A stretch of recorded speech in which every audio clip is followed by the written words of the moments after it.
As believers, we sometimes have a few doubts now and again from shaitan.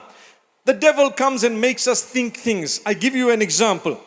When we dress in a specific way, sometimes people will tell us, why are you dressing like this? You need to be modern. You need to actually take off this dress. You need to remove it. So for them to say, take it off, they are considered modern and they are allowed to do that. But for someone like me to stand up and tell you, keep it on, they will say this guy is an extremist, this guy is a terrorist, this guy is whatever else. They use bad words. But all we are saying is your morality should not go down. Your values should not go down. Maintain your faith. People have already dipped into a lot of distance from Allah. People have dipped into the devil's pot and come out of it, and they are telling you, wallahi, we have seen the darkness and we will never go back there. That's why many reverts who come to Islam,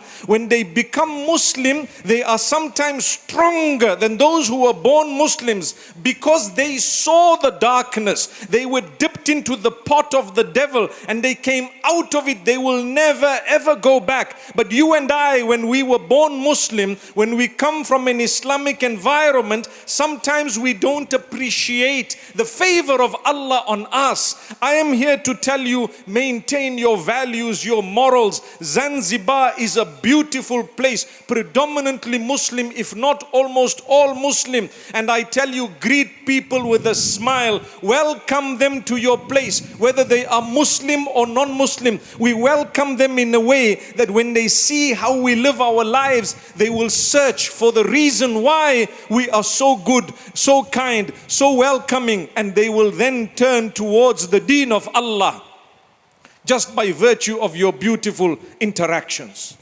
When Allah brings tourists to you because He has given you beauty of the island and beauty of so much coast that you have and beauty of so many other things, He brings people to you. It is your duty not to forget Allah. It is your duty rather to carry yourself with such dignity, so much of beauty. You know, as soon as they come, they automatically realize what we have is actually not as good as what they have in terms of contentment. We are happy. We are a nation who is at peace, and we will continue to be at peace by the favor of Allah.